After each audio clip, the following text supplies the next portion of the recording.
Hi everyone, it's Rachael Brook here and welcome to my YouTube channel. I've been meaning to kickstart this for quite a while and today I finally got a kick in the butt to do it.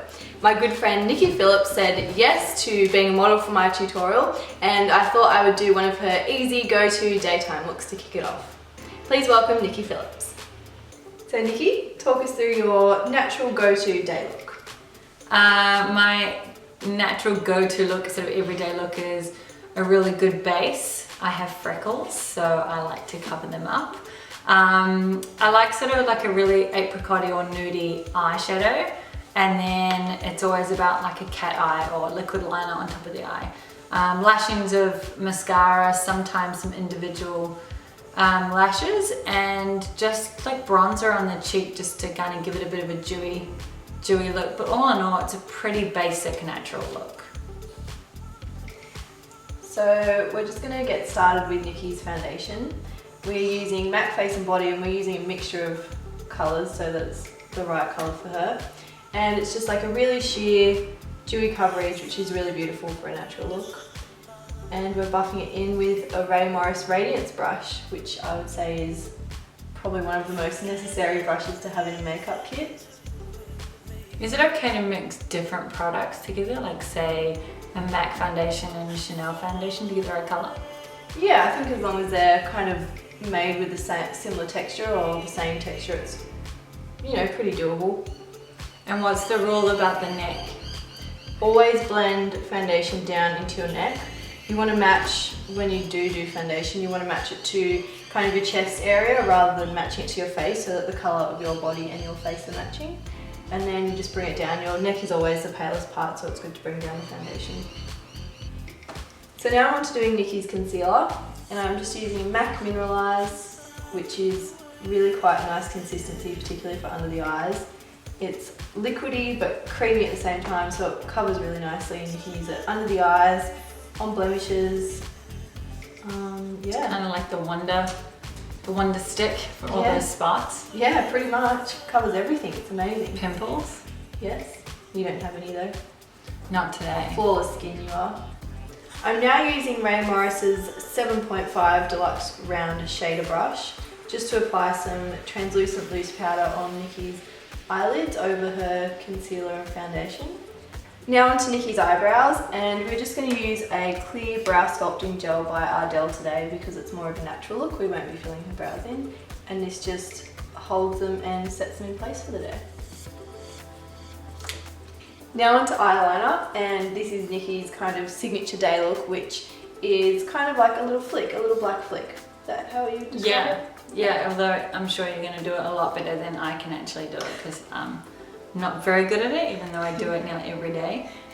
But he's hoping. So my little trick is to use sticky tape. You may or may not have seen this before, but basically it's just a really good guide. So if you look down, Nikki, you kind of line from the corner of the nose up to the corner of the eyebrow and then apply the sticky tape. Just make sure it's not too sticky so it's not like ripping a band-aid off. We've never had any issues though, have we? No, not yet. Not yet. Today could be the day.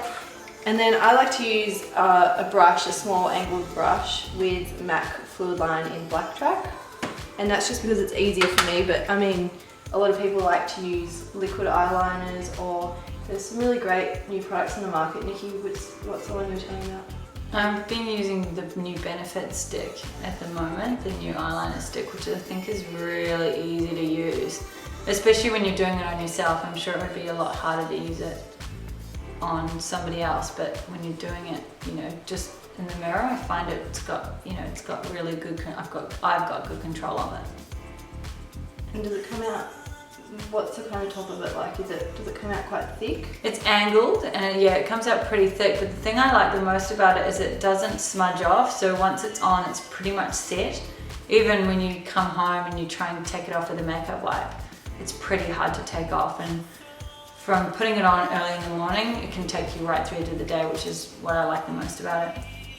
And also gels are so much easier to work with than liquids, which kind of drip off and slide off and end up everywhere. Just look straight ahead. So can you tell me why it's always an angle, the brush?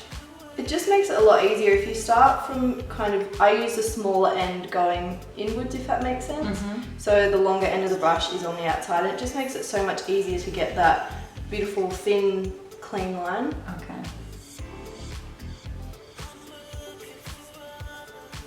And how far would you say we go on the flick?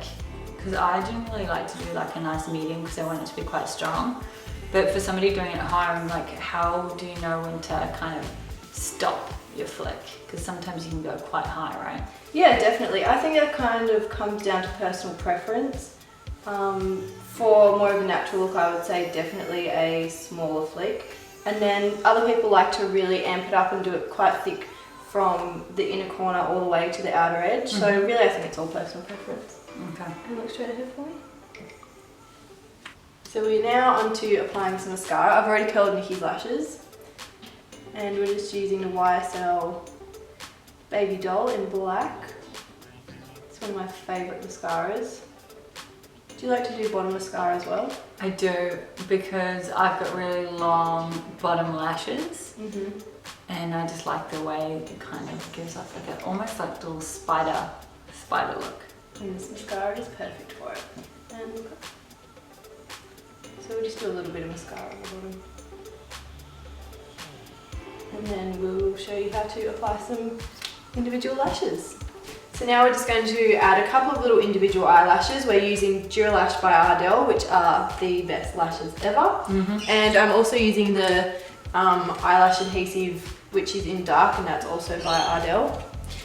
I like to just chuck a few on the back of my hand because it's easy. So why the dark glue?